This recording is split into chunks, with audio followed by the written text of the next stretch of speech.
राधा राधा भक्तों, कुरुक्षेत्र की युद्ध भूमि में संध्या का समय था। चारों ओर गहरा सन्नाटा था, लेकिन उस मौन के भीतर महायुद्ध की आहट छिपी थी। रथ के पास बैठे अर्जुन के मन में भय और भ्रम था। तभी योगेश्वर श्री कृष्ण मुस्कुराए और बोले, हे पार्थ, आज मैं तुम्हें जीवन का वह गुप्त ज्ञान देने जा रहा हूँ जो हर युद्ध में तुम्हें विजयी बना देगा। ये साधारण बातें नहीं, स्वयं जीवन का सार है। इन्हें अपने हृदय में बसा लो, क्योंकि संसार में 7 ऐसी जगह हैं जहां पहुंचकर मनुष्य का भाग्य बदल जाता है, जहां तुम्हें किसी के बुलाने पर भी विचार किए बिना नहीं जाना चाहिए। इन्हें जानो और इनसे दूर रहो, क्योंकि एक साधारण विचार स्वभाव का व्यक्ति बुद्धि आसानी से मोह और आसक्ति के जाल में फंस जाता है और उसकी अनाड़ी बुद्धि उसे संकट में डाल देती है। मैंने देखा है कि तुम अपने धर्म के मार्ग पर चल रहे हो, लेकिन क्षणिक मोह के कारण कई बार विचलित हो जाते हो। इसलिए तुम्हें चाहिए कि तुम इन बातों पर मनन करो और मेरी बातों को गहराई से सुनो। अर्जुन उत्सुकता से हाथ जोड़कर बोले, हे केशव, मुझे बताइए, आपके श्री मुख से निकला हर वचन मेरे लिए अमृत के समान है। मैं पूर्ण निष्ठा से सुनने के लिए तैयार हूँ। श्री कृष्ण ने अपनी दिव्य मुस्कान के साथ आरंभ किया। श्री कृष्ण बोले, यह 7 बातें न केवल तुम्हारे राजधर्म के लिए एक योद्धा के रूप में, बल्कि एक मानव के रूप में भी उपयोगी होंगी। चारों वेदों, उपनिषदों और परम धर्म गीता के सिद्धांतों पर आधारित है। गीता में मैंने तुम्हें सिखाया है कि बुद्धिमान व्यक्ति वही है जो अधर्म और पतन के कारणों को पहले ही पहचान ले। तो चलो एक एक करके इन 7 स्थानों पर चर्चा करते हैं। मैं तुम्हें प्रत्येक पर विस्तार से बताऊंगा, कारण समझाऊंगा और बताऊंगा कि क्यों इन जगहों पर जाना वर्जित है। यह ज्ञान तुम्हें अजय बनाएगा। एक पहली जगह जहां तुम्हारा अपमान हो, आत्मसम्मान का नाश। श्री कृष्ण गहरी सांस ली और बोले, है पार्थ, सबसे पहले सुनो, जीवन का सबसे बड़ा धन क्या है? तुम्हारा आत्मसम्मान, तुम्हारी प्रतिष्ठा। वह जगह जहां तुम्हारी इज्जत ना हो, जहां लोग तुम्हें तिरस्कार की दृष्टि से देखें, अपमान करें या तुम्हारी उपस्थिति को हल्का समझे, वहां बिना सोचे समझे कदम रखना आत्मविनाश के समान है। क्यों? क्योंकि मनुष्य का मन इतना कमजोर होता है कि अपमान उसे भीतर से तोड़ ढह देता है। एक धनुर्धर होकर भी अगर तुम अपमानित हुए तो तुम्हारा मनोबल टूट जाएगा। अपमान की ऊर्जा इतनी घातक होती है कि वह तुम्हारे आत्म तेज को खोखला कर देती है, तुम्हारी निर्णय क्षमता को कमजोर कर देती है।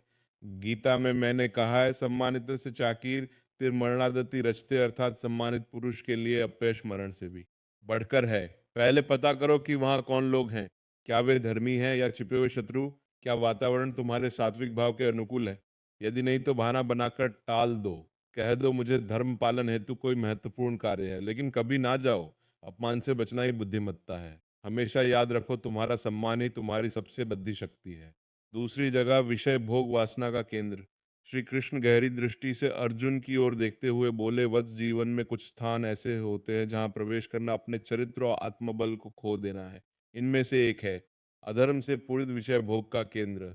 जिस राजा का सेनापति विषय सक्त हो जाता है, उसकी सेना दुर्बल हो जाती है। जिस मंत्री का मन वहां जाता है, उसकी नीति भ्रष्ट हो जाती है।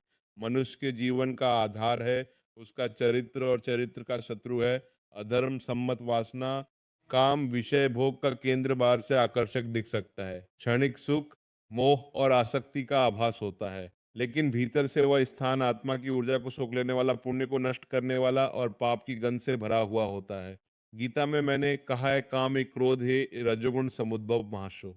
महापापमा विद्यन्मय वर्णम, अर्थात यह काम वासना ही क्रोध है जो रजोगुण से उत्पन्न होता है। यह बद्दा पेटू, कभी ना तृप्त होने वाला और बद्दा पापी है। तुम इसी को यहाँ संसार में शत्रु जानो। विषय भोग के घर जाने का अर्थ है अपने चरित्र को दांव पर लगाना, क्योंकि वहां जाने वाला व्यक्ति धीरे धीरे अपनी इच्छाओं का गुलाम बन जाता है।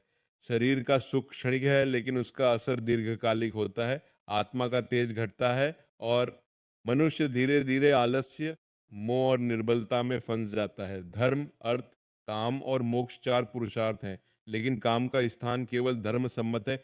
जब काम धर्म की मर्यादा से बाहर जाता है तो धर्म नष्ट हो जाता है। वेद और उपनिषद बार बार आत्म संयम का महत्व बताते हैं। वहां जाकर साधक अपने भीतर की तपस्या को नष्ट करता है, वासना का दास बनता है, वह दुर्बल और अपमानित होता है। तीसरी जगह है मदिरा और नशे का वातावरण। श्री कृष्ण बोले, जहाँ मदिरा और नशे का वातावरण होता है, वहां जाना आत्मा को अंधकार में धकेलने के समान है। मदिरा केवल शरीर को विषाक्त नहीं करती बल्कि मन और बुद्धि की जड्ढों तक को नष्ट कर देती है। क्षणिक सुख और उन्माद के लिए मनुष्य जो मूल्य चुकाता है वह है विवेक का ह्रास, और विवेक ही मनुष्य का सच्चा धन है। यदि विवेक चला गया तो राजसत्ता, विद्या, पराक्रम और साधना सब व्यर्थ हो जाते हैं। स्थान पाप का घर है, वहाँ की हवा भी दूषित है, वहाँ का संगीत भी उन्मादक है। ऐसे स्थान पर जाने वाला व्यक्ति धीरे धीरे उसी अज्ञान की लहर में बहने लगता है पहले, फिर संगति उसे खींच लेती है और शीघ्र ही वो भी उसी जोश में डूब जाता है। गीता में दैवी और आसुरी समता का वर्णन करते हुए मैंने कहा है कि अज्ञान और नशा आसुरी स्वभाव के लक्षण है। प्रवृत्ति च निवृत्ति च जना न विदुरासुरा न शोचम नापि चाचारो न सत्यम तेषु विद्यते। अर्थात आसुरी स्वभाव वाले मनुष्य ना तो प्रवृत्ति करने योग्य और ना निवृत्ति ना करने योग्य को जानते हैं। उनमें ना तो बाहर भीतर की पवित्रता है, ना अच्छा आचरण और ना ही सत्य। नशे में धुत मनुष्य का रहस्य बाहर निकल जाता है और यही अवसर शत्रु को चाहिए होता है। आध्यात्मिक दृष्टि से देखे तो नशा आत्मा की पवित्रता को ढक देता है। मनुष्य का अंतर्मन जो दिव्यता का स्रोत है, नशे के धुएं में दब जाता है, ध्यान टूट जाता है। इसलिए पार्थ, जहां मदिरा का प्रवाह हो, जहां लोग अपने विवेक को शराब की प्याली में डुबो रहे हो, उस स्थान से कोसों दूर रहना। चौथी जगह शत्रु का घर माया और छल का जाल है, जहां विश्वास का नामो निशान नहीं होता। यह ऐसा विष भरा कुआं है और जो वहां जाता है वह स्वयं को महासंकट में डालता है। शत्रु की मधुर वाणी और आतिथ्य एक मायावी जाल है जो मनुष्य को भुलावे में डालकर उसका सर्वनाश करता है। शत्रु का घर छल से भरा होता है और हर कदम पर विश्वासघात की तलवार लटकती है।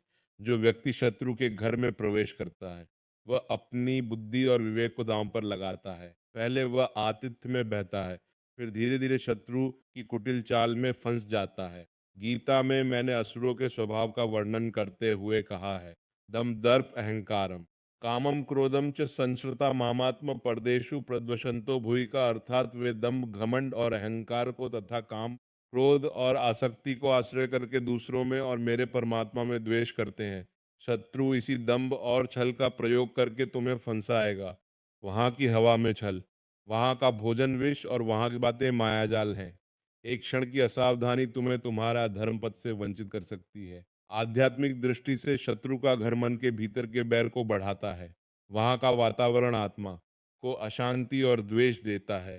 पार्थ, शत्रु के घर से पांचवी जगह जहां धर्म विरुद्ध कार्य हो, क्रूरता और पाप का स्थान, जहां धर्म विरुद्ध और क्रूर कार्य होते हैं, वह स्थान पाप का गराज है। जैसे गौहत्या, अहिंसा का उल्लंघन, अबला पर अत्याचार या धर्म ग्रंथों का अपमान। ऐसा स्थान अंधकार और क्रूरता का केंद्र होता है, जहां मानवता का तेज क्षीण हो जाता है। गीता में मैंने अहिंसा को दैवी संपदा के गुणों में सबसे ऊपर रखा है। अहिंसा सत्यम, क्रोधस त्याग, शांतिपूर्णम, दया भूतेषु लुप्तम, मार्दवमृ रचापलम। अर्थात अहिंसा सत्य, क्रोध न करना, त्याग शांति, निंदा न करना, प्राणियों पर दया, लोभहीनता, कोमलता, लज्जा और चंचलता का अभाव। जो व्यक्ति ऐसे स्थान पर जाता है वह धीरे धीरे क्रूरता और संवेदनहीनता की ओर खींचता है। पहले वह केवल दर्शक बनता है, फिर उसका मन हिंसा को स्वीकारने लगता है और अंत में वह भी उस पाप का हिस्सा बन जाता है। राजधर्म के अनुसार राजा का कर्तव्य है कि वह ऐसी जगह को शुद्ध करे ना कि वहां कदम रखें। आध्यात्मिक दृष्टि से ऐसा स्थान आत्मा को दूषित करता है। वहां का वातावरण ध्यान को भंग करता है और मनुष्य का अंतर्मन पाप के भार से दब जाता है। अर्जुन, उस स्थान से कोसों दूर रहो जहां अधर्म की चित्कार गूंजती हो। वहां की एक सांस भी आत्मा को भस्म कर सकती है। छठी जगह चरित्रहीन और लोभी का घर। चरित्रहीन और लोभी का घर वह स्थान है जहां नैतिकता और सत्य का कोई मूल्य नहीं। यह ऐसा दलदल है जिसमें फंसने वाला व्यक्ति अपनी आत्मा और सम्मान को खो देता है। चरित्रहीनता और लोभ मनुष्य को पशु से भी नीचे ले जाते हैं, क्योंकि यहाँ ना तो विवेक होता है ना ही धर्म। लोभ का घर विश्व का भंडार और चरित्रहीन का घर पाप का गृह है। ऐसे स्थान जाने वाला व्यक्ति पहले लोभ के जाल में फंसता है, फिर चरित्रहीनता की संगति उसे नीचे खींच लेती है। वहां की बातें मधुर लगती हैं परंतु वे मन को भ्रष्ट करती हैं। गीता में मैंने 3 प्रकार के नरक के द्वार बताए हैं। त्रिविध नरक सदम द्वारम, नाशन मात्मन काम क्रोधस तथा लोभस तत्रयम त्यजेत। अर्थात काम, अधर्म, सम्मत वासना, क्रोध तथा लोभ, यह 3 प्रकार के नरक के द्वार आत्मा का नाश करने वाले हैं। अतः इन तीनों को त्याग देना चाहिए। लोभ और चरित्रहीनता मन को भटकाती है, ध्यान को तोड़ डालती है और व्यक्ति को सत्य के मार्ग से दूर ले जाती है। पार्थ, चरित्रहीन और लोभी के घर से सदा दूर रहो। वहां की एक सैर भी तुम्हें पाप के गर्त में धकेल सकती है। सातवीं जगह, अहंकारी का घर, ज्ञान का विरोधी। अहंकारी का घर वह स्थान है जहाँ विवेक और विनम्रता का लोप हो चुका है। यह ऐसा मरुस्थल है जहाँ न प्रेम की छांव है, ना ही सत्य का जल। अहंकार मनुष्य को अंधा बनाता है और उसका घर पतन का केंद्र होता है। अहंकारी का घर वह अग्निकुंड है जो स्वयं को और दूसरों को जलाता है। वहां की हवा में घमंड की गंध होती है और वहां की बात केवल स्वयं की प्रशंसा से भरी होती है। गीता में मैंने अज्ञान से उत्पन्न अहंकार की निंदा की है। अहंकारम बलम दर्पम कामम क्रोधम च संश्रिता, अर्थात वे अहंकार, बल, घमंड, काम वासना और क्रोध का सहारा लेकर अहंकार आत्मा का सबसे बड़ा शत्रु है। अहंकारी के घर का वातावरण मन को सत्य और ईश्वर से दूर ले जाता है। वहां ध्यान टूटता है और आत्मा का तेज मलिन हो जाता है। जो व्यक्ति वहां जाता है वह अपने भीतर का सत्य और शांति खो देता है। अर्जुन, अहंकारी के घर से सदा दूर रहो। वहां की एक सैर भी तुम्हें घमंड के अंधे कुएं में धकेल सकती है। श्री कृष्ण अर्जुन के कंधे पर हाथ रखते हुए कहा है, पार्थ, यह 7 वर्जित स्थान है। इन सब से दूर रहना ही आत्मरक्षा है और धर्म रक्षा है। सदा याद रखो, तुम्हारा जीवन एक दिव्य यात्रा है। बुद्धि और संयम से काम लो। तुम धर्म के पथ पर चलो और सत्य तुम्हारा सारथी बनेगा। क्या तुम्हारे मन में कोई और जिज्ञासा है? अर्जुन प्रसन्नता और कृतज्ञता के साथ बोले, हे केशव, आपके इन उपदेशों ने मेरे मन का अंधकार मिटा दिया है।